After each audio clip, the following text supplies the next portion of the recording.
Whoa! What? Is that live? Is that on air? My God, welcome back, fellow warriors, to the Viking Empire podcast. Yes, we're still alive. Yes, we're still questing. Yes, we continue to launch the ships. And actually, here's a fun fact. Bryce damn near bled out to death before we started this one.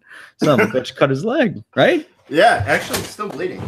Oh, no, it's dried up. The sock did it. That's right. We dried it up. He applied a tournament with a nearby laundry sock, Maybe thus proving the resourcefulness of the descendants of the Viking peoples. Okay. So goddamn funny. Shit. Woof. Well, tonight, sometime around the world, we are going to be continuing on about Odin, but this time we're gonna shed some light onto some of the four-legged and otherwise feathered and furry friends around Odin. No, not the immigrants. It's actually the animals. We're going to be talking about some of the beast companions of the Allfather, of he with one eye who seeks knowledge. Odin, that's his name. Odin. So before we get there, spin in some of that hot, deep, sexy sponsorships. There we go. That's the word. And brain fart. Oh, yep, there we go. You done now? Okay. Today's episode has been sponsored by the Christian Church. Oh, we're not doing that. We're not doing that one. Jesus. Oh shit.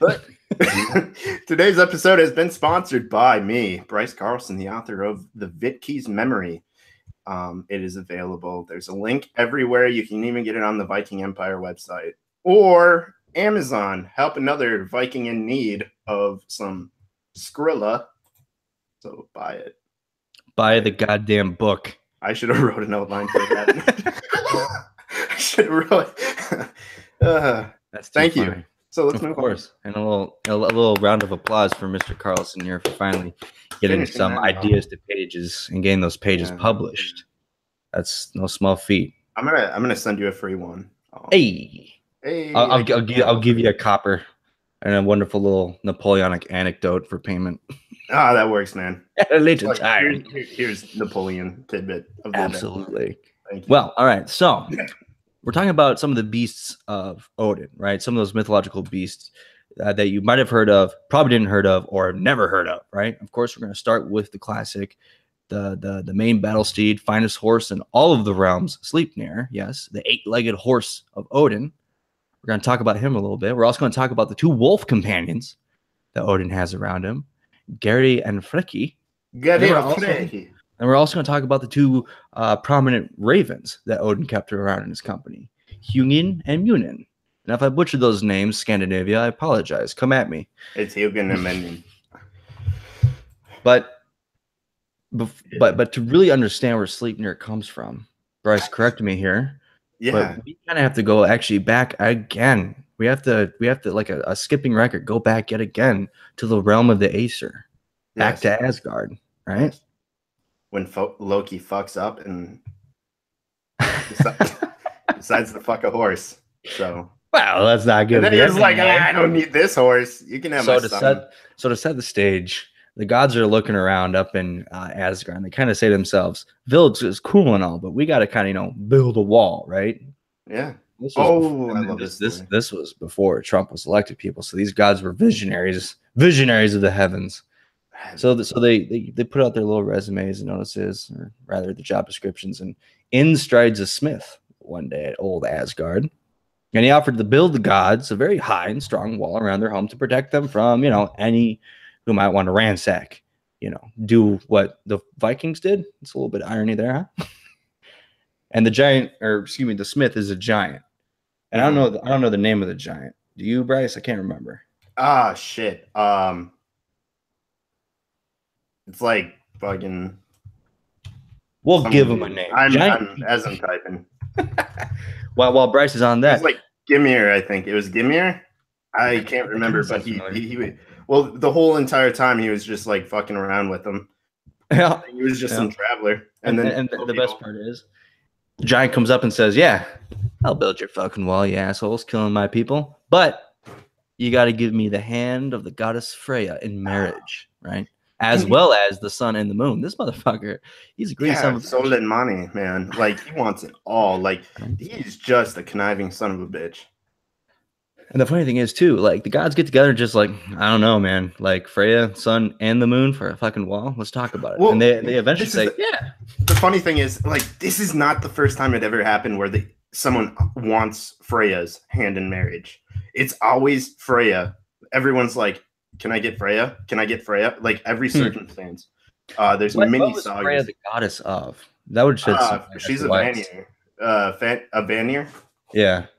Like fertility and growth. She was like the queen of the Valkyries and everything. So she's like one of the most. There you go. She's the hottest in the gods, and Baldur is the most sexiest of the men in gods. Oof. They never hooked up because Freya's, you know, they don't know. Like, there's no thing, but Freya's like Baldur's. There you go. I mean, if I were trying to pull a fast one on the gods, I too would want Freya in my council and household, if not my bed. Right. So whatever the fuck comes out of her womb, right? It's gonna be fertile. It's gonna be life, you know, and it's gonna be imbued with a whole battalion of Valkyries and all that. So I can see where he's coming from. So the gods take counsel, and Freya, you know, is, as you'd expect, very against the giant's terms, right? But Loki makes an appearance in this story, and he suggests that the builder should obtain, you know, that which he desired, Freya, on the hand and all this, only, though, if he can complete his work in a single winter, right? And with no other help but his horse. Yep. And the gods look around, they kind of say, huh, makes sense to me. Nobody can build a wall of the gods with just a goddamn horse in a single winter. That's insane. So the gods say, cool. All right, let's do it. Yeah. And the giants come back with this, or excuse me, the gods come back to the giant and they kind of say, hey, these are our terms. And the giant smith, you know, agreed to the terms, provided that the gods swear oaths to make damn sure that their conditions, you know, were met, that they would fulfill their end of the bargain, and that he himself would be safe in Asgard while he worked, because there's nothing like giant-based hate crime in our mythics. We cannot have hate crime in our mythic tales, people. No. I just saw all the views go down. So the builder sets about constructing the wall, and the gods, you know, marveled at how quickly the structure is raised, you know, assembled and constructed. And what was even a little more, that's a little strange, was the giant's horse, this great stallion. And I'm going to get this name all sorts of fucked up. Hold on, Bryce, you might need to repeat it. Svalulfari. Svalulfari. There you go. Yeah. Which my quick Googling says apparently means unlucky traveler. I'll take its word for it. Someone out there prove me wrong. Or correct me, rather. Please don't prove me wrong. I have a very delicate ego. It needs to be nurtured. I was going to say, don't fuck with them, man. We're trying to get after the podcast, maybe. Then you can... Then, you know... Yeah. And then we're my anus open with the truth. Hiatus of this, you know? Oh, shit, that's got to be on a shirt sometime. Split my anus open with the truth. Mercy. And it has like fucking Odin just like peeking out my bum, taking the ass, you know. Course correction. So you got the giant with the stallion Svalulfari, the unlucky traveler, and they're just going at it. It's like a Rocky montage times 4, right? They're gonna do it. They're gonna fly now. They're gonna go the distance. It's incredible. And the gods say, what? And so when the end of the winter was only 3 days away, the wall was strong enough to be, you know, impenetrable by almost any enemy, and alarmingly lacking little before it was finished. Oh God, this giant is not only going to get Freya's hand, but he's going to make a fool of the rest of us. What? So naturally, the gods follow their inner gut senses and they say, it's fucking Loki. Yeah. They pull him aside. When isn't it? You know, like exactly. That's my favorite thing. And so they pull him aside, and they, you know. Oh, I found out what the builder's name was before. What was that name? What was the giant's name? Juan Estevez. Juan Estevez, the giant of Asgard. Back to the Trump thing. I'm done. Last scene, leaving the scene as Ice pursued hotly on his tail. We're terrible. Terribly funny. The anxious Oh. gods then seized Loki and rebuked him for giving them such foul advice. It's kind of funny. I mean, really, the gods kind of fucked up here, and they're just kind of really, honestly, they're transferring the blame onto Loki. If you think about it, I mean, at the end of the day, Loki just wants a kid. You know, he would just wants a nice little Loki Junior look down on him. The gods are just like, fuck you, dude. All the frat boys come spilling out of Asgard. They're just like, fuck this nerd, bro. Chug, bro, chug. And of course, you know, gods being the gods. Yeah, they probably hate this shit. They hazed Loki. They gave him a swift paddling up in the Asgard. You know what I'm saying? I gotta mute myself. I'm dying. But the gods, you know, when they rebuked him and figured out he had made them all look like fools, they threatened him with death. And if he couldn't find a way to prevent, you know, the giant from finishing the task and making off with their beloved goddess Freya and the sun and the moon, you know, bringing never-ending darkness and drainness to the 9 worlds, you know, we're gonna fucking kill you if you don't figure this one out. Stop Armageddon. If you can't, we'll kill you. So Loki pleaded with the gods to spare his life, and he swore an oath that he would do as the gods desired, come what may. And at this point, I'd like the children to leave the room because this is when it's about to get sexy. This is when the PG flips to a hard 3 X's. Are we gonna like do like a little radio, you know, little theatrical thing of the whole? I can feel it. I don't know the fucking words. I'll play Loki. You played the horse. Nay. You play the horse. Nay. Ooh. Puns. We appreciate our puns here at the Viking Empire podcast. But Bryce, I've said enough obscenities up to this point. Let's give you some airtime, brother. Yeah. What happens when Loki says, "All right, I'll figure this out. I'll go talk to the giant and that beautiful, just magnificent, throbbing meat stack of a stallion, Svadilfari." Oh shit! What happens? Yeah, dude. Oh shit, dude. It goes to shit from there. I do tell, I do expound. Yeah. So he goes, I'm gonna fix this. I can't remember if he turns in. I can't remember if he turns into turns into the hawk, and then goes there and I can't remember this fucking story or shit. I remember the fucking mead, the poetic mead. Oh yeah. How did the poetic mead factor into the story? Both of them are the kind of the similar things, and that's how he got out of all his situations. Oh, there you go. Yeah. So hold on, let's see. So he basically transformed. He allowed him to chase him. All this shit, right? Yeah. And we should have really. So dig this. I actually just pulled up a section on the Wikipedia article of Sleipnir. Yeah. It's beautiful. It's a little bit farther down the page, but it reads, when the Aesir realize that the builder is a Hrimthurs, I suppose, a type of giant, they disregard their previous oaths with the builder and call for Thor, right? Thor comes on in. He arrives and kills the builder. Yep, and then it's so basically they have a half-finished wall, and that's like forever. They're like, good going, jackass. You just killed the only son of a bitch who can finish this wall. And Thor's like, what, bro? Smashes another. And and that's a big thing. On his chest. Right. Whoa, bro. Come on, bro. Bro, got rid of him. And yes, for the Marvel fanboys out there, he did it with Mjolnir. No, fuck off. Oh my god. But no, going back to that, because I barely remember. I only remember the after effect, after effects. I haven't read much. I remember reading the story, and it was so much like when Odin in the meat of poetry and everything, and he farts and shit on the giant who turned into whatever. So when Loki comes back, he's like fucking around, right? And basically that's kind of fucks up the kind of like a truce with the giants in a sense.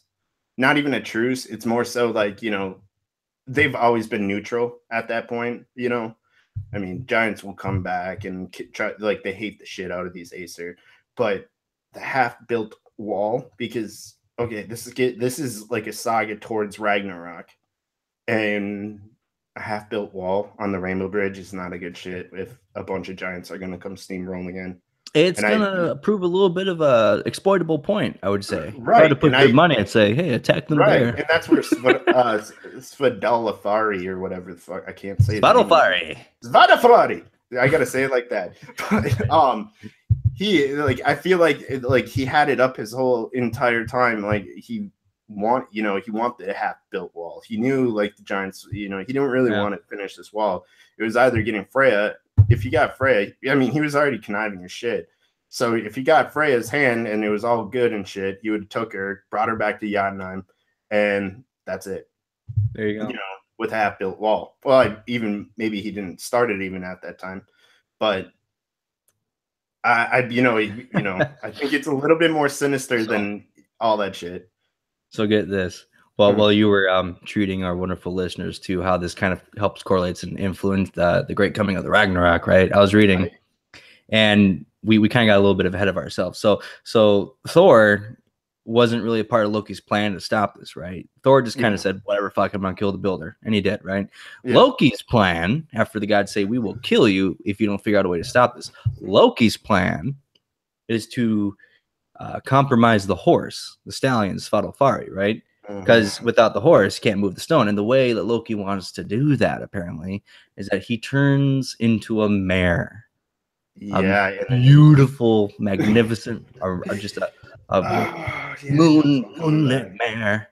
And as the mare, he neighs at Svadalfari. So here we have like a transsexual cross-species transformation of a god, right? Yeah, that's some heavy shit. And the mare neighs at Svadalfari. And realizing what kind of horse it was, quote unquote, Svadalfari becomes frantic, right? Neighs, thrashes, and tears apart his tackle and runs toward the mare. So now, the big cart that the giant was using, it's broken, it's collapsed, he can't do it. And Svadalfari is chasing that fine horse booty across Asgard. And it's Loki. Loki's pretty much a girl horse about to get, oofta booted by the boy horse. And the mare, Loki as a mare, runs into the woods, and Svadalfari follows. And the builder chased after, right? This is before Thor jumps in and kills the guy. But the two horses, they run around all night. And by doing so, they delay the building. And by doing that, the deal falls through, right? Loki technically saves his skin. Freya doesn't have to get married off. And, the sun and the moon can exist, and all of the realms can exist in like warmth and light and all that good stuff. But the funny thing is too, while these two horses were running around, Svadalfari and Loki as the mare, well, they had such dealings, if you will, that Svadalfari somewhat later kind of allowed for Loki to give birth to a gray foal with 8 legs.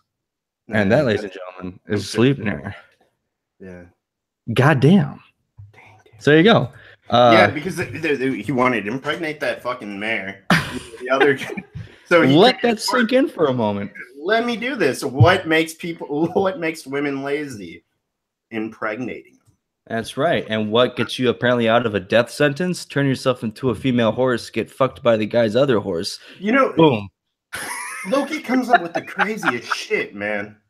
Like just craziest. And it's through that process that Odin's great horse of horses with the 8 legs, Sleipnir, is created. It's Loki's kid that Loki got and had and birthed when he was a horse.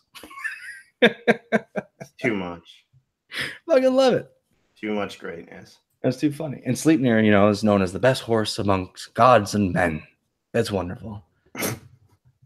It's beautiful. God dang. Right. That's one of my favorite stories. I barely can recollect. It's been a while. You gotta get to that recollecting, Sonny Jim. Recollection, Sonny. Yeah. It's too good though. Missing my coffee, but yeah, no, and it's way too good. One of my other favorites is with I like going back to the meat of poetry and just like pretty much farting into the giant's mouth. Oh my god, dude! I think the Germanic peoples who settled the Danelands and modern Scandinavia, they're into some really fucked up shit. Right. I'm they're probably like I fart or like fucking even shit a lot. Just like there's Was there like a Bondism dungeon somewhere in Old Town, Germantown, like way back in like the Daneland? And like one guy just sitting around looked around, and some dude was dressed like a horse banging this other dude who was dressed like a horse, and said to himself, "You know what? This would make a great fucking story." Oh shit! Wow, where did Snorri go to like come up with And there it was that Snorri Sturluson took with him his exploits at the bondage dungeon and committed them to the Prose Edda. the Prose Edda? At least that's how I would write history down. That's it. I mean, yeah. I mean, wherever you can get inspiration, coming as a writer, I mean, wherever the fuck you want to get it. I'm not going to a fucking, like, BDSM. How can you? Oh, no, wait. We'll peddle your book soon enough, my friend. No, but like, yeah. I mean, you as a writer, especially like writing on the topic of the Vikings and like just a dramatic retelling of the saga and all this and that, like, yeah, dude, there's a whole fucking ocean for you for just zany, crazy ideas here. Right. And then making it modern and like connecting them all in, just that's what I'm doing. And exactly. Well, not even that. I mean, going back to the topic of all that, it's like, should I go to a BDSM club and get my inspiration? I tried to strip club. I wrote a chapter on the strip club in my previous book, not this one. Excellent. Yeah, Bryce has 2 books. Don't worry, we'll peddle that one later too. I'm not trying to like promote it right now. All right, going on. Should we go with here's well, hold on. Here's a wonderful kind of like excerpt from a poem, saga rather. Yeah. The Hervarar saga, Ok Heidrix. The poem Heidrixgatur contains a riddle that mentions Sleipnir. Ooh, sorry, Scandinavia, and Odin. And Gestumblindi said, "Who are the twain that on 10 feet run? 3 eyes they have, but only 1 tail. All right, guess now this riddle, Heithric." And Heithric said, "Good is thy riddle, Gestumblindi." That's a fucking name and a half. And guessing it is. That is Odin writing on Sleipnir. Yeah. And so there you go. It's just I love just that wonderful, colorful, just poetry of old.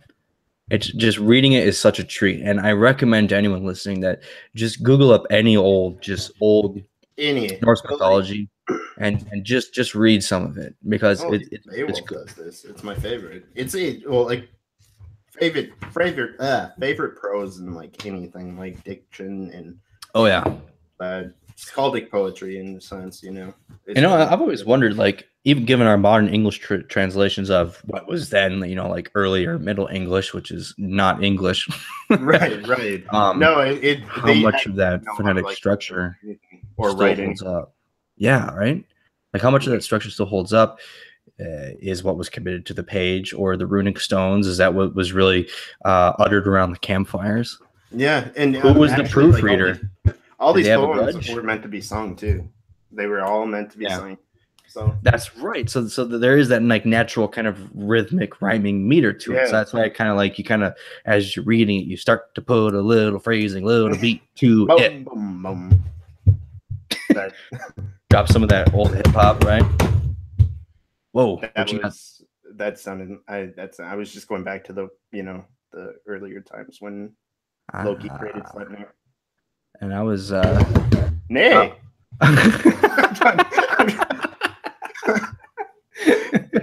I'm just here for the tangents, guys. Oh man. Speaking of tangents, this one's brought to you by Bud Light, the maker and breaker of good times everywhere. Oh shit. Bud Light, because you didn't drink all the beer from last week's party. Bud Light. All right, Bryce, take us into Gary and Frecky. Who are these cats? Or excuse me, they're Odin's wolves. Who are these cool doggies? Doggy, a dog. These dogs. Doggies. Gary and Frecky. Go on. Oh, sorry. Yeah, I almost fell asleep. I need that coffee. It's just like thinking about coffee right now. No, Gary and Frecky are 2 big ass wolves that travel with Odin. Okay, I'm going to relate this to since wolves and his ravens, Hugin and Mugen, they're tended to be together, like, because Well, actually, in nature, it is actually very relative that ravens are always following, like wolves. They always just follow the wolves. So that's kind of like where I think they got it from. Because Why do you think that is? Like the ravens are just quite literally trying to pick apart whatever the wolves don't take away? That's it too, but they're always just following them. Interesting. And the wolves like don't even care. Like even if they'll eat together and they'll whatever. And it's actually really kind of cool to read up on. And just in case you missed the guy, yes, this information comes to us from the 13th century by our boy Snorri Sturluson. Snorri. God, I love that guy. But yeah, so Gary and Frecky. Gary and Frecky. Oh, their names, the entomology. Get this. I love this one. Yeah. Gary and Frecky have been interpreted as meaning either the greedy one or the ravenous one. I love it. The name really Gary can be traced to the Proto-Germanic adjective geras, attested in Burgundian gers, Old Norse ger, and Old High German ger or giri, all of which mean greedy. So that's kind of interesting. Why do you think one of these little hounds here, and by little I mean cosmically large wolf warriors, kind of why is Gary named greedy one? Do you kind of like think that this was an extension, a tool of Odin, that one of these had to be a manifestation of greed? I mean, yeah. I mean, you could, you got okay, like greedy. It could mean anything about like eating, Yeah. Because there are things in the Edda. I remember reading, I think it was the Gylfaginning. Yeah. The Gylfaginning. So when Odin sits on his throne, it's like super high. Gary and Frecky are sitting there, right? And like on his sides, and he just feeds him his table scraps and his wine and all this shit, and he doesn't require any of it. So, I think maybe Gary's just like, fuck, it's all mine. Fuck you, Frecky. It's like one of the biggest scandals in Norse mythology. Gary was actually just a fat fucking wolf. Could hardly walk, but he was just like, oh, give me all that good scraps, Odin.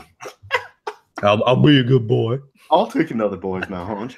But I love it. I love the aspect that one of these warhounds is known as greedy, right? Not like mighty or tyrannical or loyal or honorable, but greedy.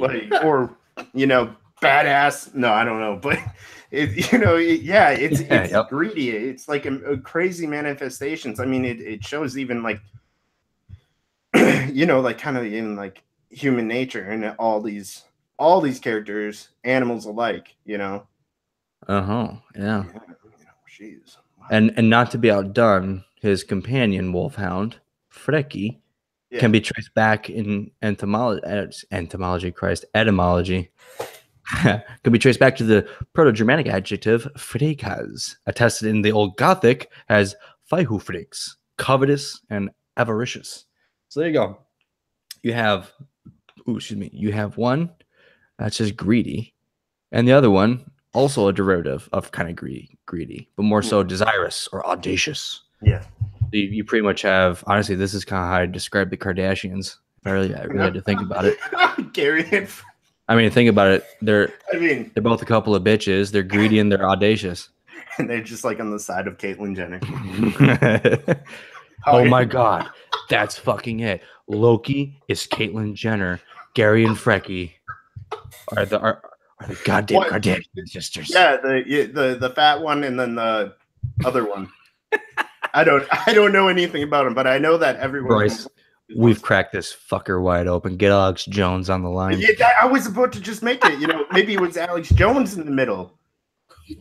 Hey, Frankie, eat my boar. Finish my food. Or Hillary's going to take it for the socialist agenda. That's too funny. That was that. I mean, we can do another one later. Yeah, we'll get to it. We got to give our patron saint, Mr. Jones, our due. Oh shit! Yeah. So in the Poetic Edda, just back on course. So in the Poetic Edda, the god Odin, disguised as Grimnir, provides the young Agnar with information about Odin's companion. So Grimnir is his alternate persona when he's traveling there, Midgard. That's his name. That's the Grey Wanderer, right? He kind of goes here and there as the old man. Yeah, you can even say old man. I don't care. Fine. I don't fucking say it. Odin's an old ass man. Yeah, he Come at me, Bryce. Let's fucking do this. Probably sitting up in Asgard like, oh, these guys know everything about me. Thor's probably laughing, drinking some mead, and Gary and Freya are fucking doing their Just thing. getting fatter and fatter as time goes on. Right. Just like getting all bored up there. They're like, bring on Ragnarok already. Jesus Christ. Sleipnir's kind of wondering why his grandpa rides on him. Do you think about that family tree? You know, and he has no way to even talk to him. It's every day. Shut up, Sleipnir. Oh, man, right? Yeah. God. But Agnar is told that Odin feeds Gary and Freya, while the god himself consumes only wine. And a wonderful extraction of this poem reads in a Benjamin Thorpe translation, Gary and Freya, the war wont states, the triumphant sires of hosts, both on wine only, the famed in arms, Odin ever lives. I love it. Yeah, dude. It's just... And there's a Henry Adams Bellows translation, but fuck that guy. Yeah, fuck it, Henry. I don't even know who Henry is, but neither do I. He just rubs. I'm a big fan of Lee Hollander's interpretation of the Poetic Edda. Lee Hollander does it actually well. He keeps everything going there, and then he explains which characters are taking place. Nice.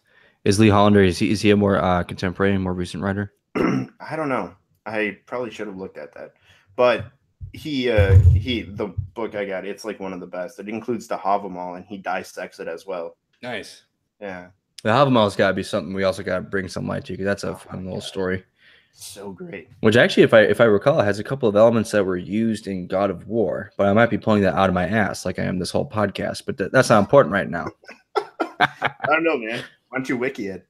Hey, man. I'm kidding. I'm totally kidding. As I'm you're gonna give our listeners the secret of fire. You remember what happens to Prometheus, Bryce? That's funny. Anyways. But yeah, so the two wolf companions to Odin's side, Gary and Freya, the audacious one and the greedy one, vice versa, they damn near seem almost interchanged. It's kind of funny. But in skaldic poetry, here a little bit farther down, it just kind of reads that in skaldic poetry, Gary and Freya are used as common nouns for wolf. And in some chapters, Gary is again used as a common noun for wolf, and in some other chapters, Gary is referenced in kennings for blood. Interesting. Yeah. That's something that's always kind of struck me, is the kind of like dual operation of some words have, and how context is everything, you know? It is. And especially with this, archaic literature now, it's kind of cool. It's really, like now most people don't even write this way. More deeper than it is. They don't actually sit and think. They're just like, fuck it. I'll pull a Bukowski. Have a couple beers and write a poem.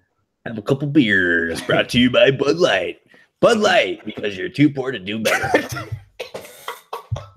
If we get a sponsorship, Bud Light calls us, hey, yeah, fuck it. Okay, we'll take it. We'll give you money to not say our brand. Okay.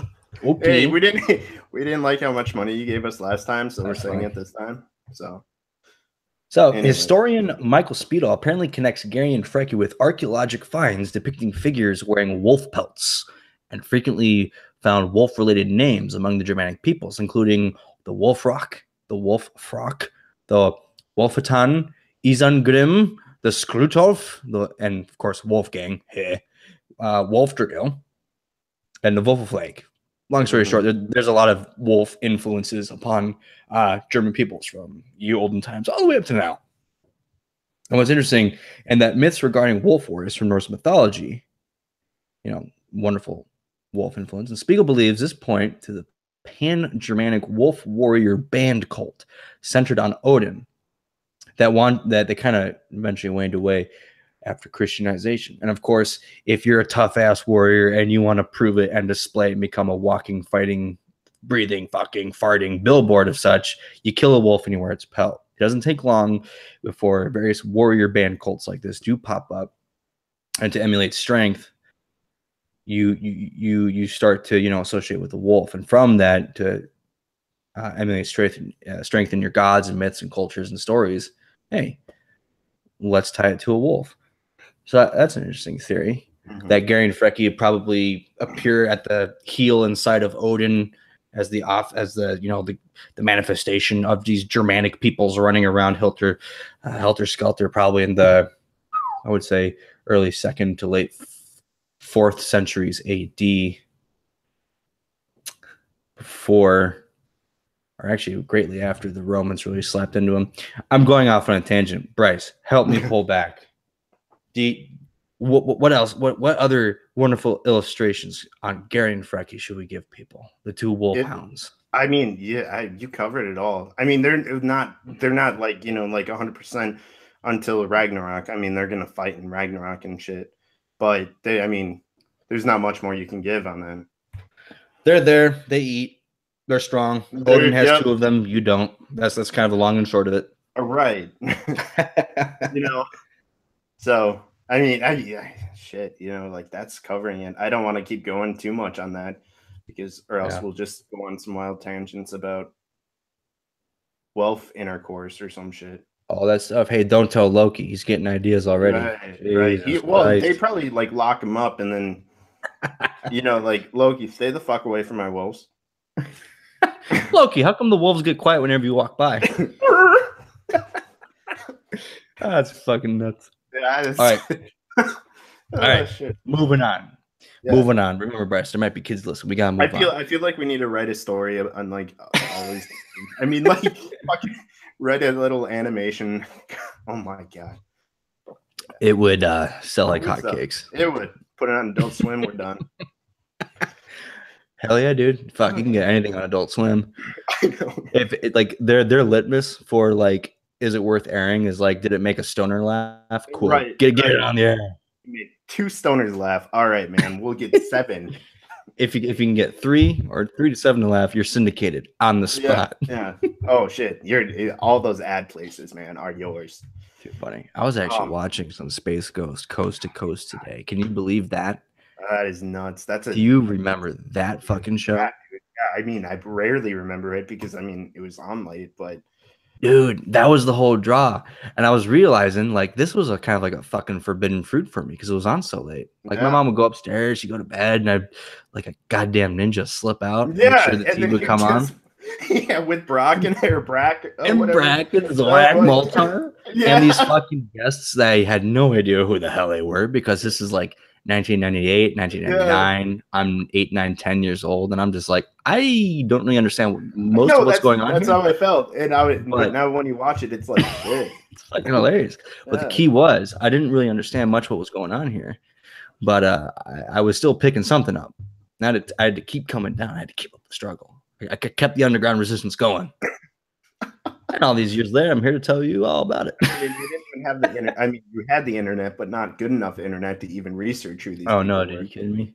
All you had to do was. I remember patiently waiting like 10 minutes for like a 700 kilobit file to download, and it was like digital instructions to Risk, and I thought that was the coolest goddamn thing I'd ever seen in my life. My first titties on the internet. It took about an hour, and it made me I think that's where I get my anxiety from. it gets. Like, I'm like, is anyone coming? And saw the neck. Next render. Right. And that wasn't it like 200 pixels back then, or like 480. Oh, dude, that fucking pixel. I was just gonna say, as it was rendering, you like were up at like 4 pixel resolution. Next passive buffering, it was like up to 10 pixel resolution. Yeah, it just kept going like, okay, here comes 50, there goes 100. Can we go for 240? Parents are in. I wasn't looking at anything. God damn it! Bryce, why are you beating off to 4 flesh tone squares? Right. I can explain. Oof. Anyways, going back to that. Can we reference this? I mean, we can't even reference this. Oof. All right. The last component to the beasts of the Allfather are his 2 ravens, right? Yeah. Hugin and Munin. Oh, I want to say it together. That would have been epic. Hugin, Papa, Munin. And these guys are actually casting a far better light right off the bat by what their names mean, right? As opposed to greedy and audacious with the 2 hounds, Gary and Freki. Hugin and Munin are both meaning thought and memory or mind, respectively. And that's right out of the gate. That should be telling, because if you remember from what was it, the last episode we did about why Odin is one-eyed, like these just various traits. He did that as an act to gain more wisdom and insight, right? Isn't that interesting? Never sit down in the Mimir's well. That Hugin and Munin are pretty much his like go-to boys, and their names directly mean, thought, memory, or mind, right? Yeah. And correct me if I'm wrong. Go ahead. Oh yeah, no. Sorry, I was. It means thought. Okay, so like you got the mind and thought. Right. Put them together, you got Odin. Boom, boom. That's all I want to do. I just needed that. All right, go ahead. I was just gonna say, because aren't these bad boys, Hugin and Munin, aren't they constantly flying around? They are. I mean, if Odin, especially when he's Grimnir, or is it just these two ravens, or is it kind of like all ravens to a point? No, it's just these two kind of are like the middle managers, and they make sure the grunts are doing their thing. They're the slave masters. The other ravens and little robins. Hey, get your ass to work. No, it's more. It's when he's walking. Like most of like the Hugin and Mugen things come from when he is Grimnir walking Midgard, and in Midgard, I mean, when in Asgard he can see the whole world, every single part of the world. But when he's walking, they're the eyes in the sky. Like they'll fly, flutter. Like if he said, they'll just keep flying through the thing, and I'm sure Gary and Frecky are on his side, sniffing out some shit, while Hugin and Munin are, That's interesting. I'm trying to now correlate Gary and Frecky's name to Hugin and Munin, and if there's any reference. Probably, I mean, I was just kind of thinking that too. Probably just as like the flip side of the coin, because something I've noticed with these Norse gods is that they're very flawed and they're very human in a sense. It's not just the be all end all like Zeus, Jupiter, or even you, Jesus, is I'm coming after you, Christian. Dude, you don't even want to go down that fucking rabbit hole. No. Point out to the whole Abrahamic religion. We're calling you out, but no, it's very interesting. So while you have thought, mind, and all this high mind ideals, you still have greed, avarice, and audacity, right? As manifested in the two wolves, which is interesting because usually that's strength, honor, loyalty, as one might imagine a dog. But it's still integral. And if you think about it, when you got table scraps, your dog comes at you and he's licking his chops. He's a greedy son of a bitch. It's like, I feed you, fuck off. Yeah. And I think these are honestly kind of like the wolves and the ravens are kind of extensions of aspects and traits of Odin, right? Literally just kind of personified, or not just personified, but just they take form in these animals. If you think about it, I mean, he is kind of greedy with like the wisdom he wants. He's pretty greedy about that. But and he's he doesn't like. But he still keeps his wits at bay and everything about it.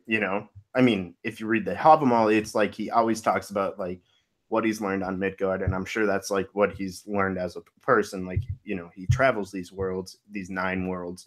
I mean, some he can't even travel because one's burning of fire and one's just bitter of frost.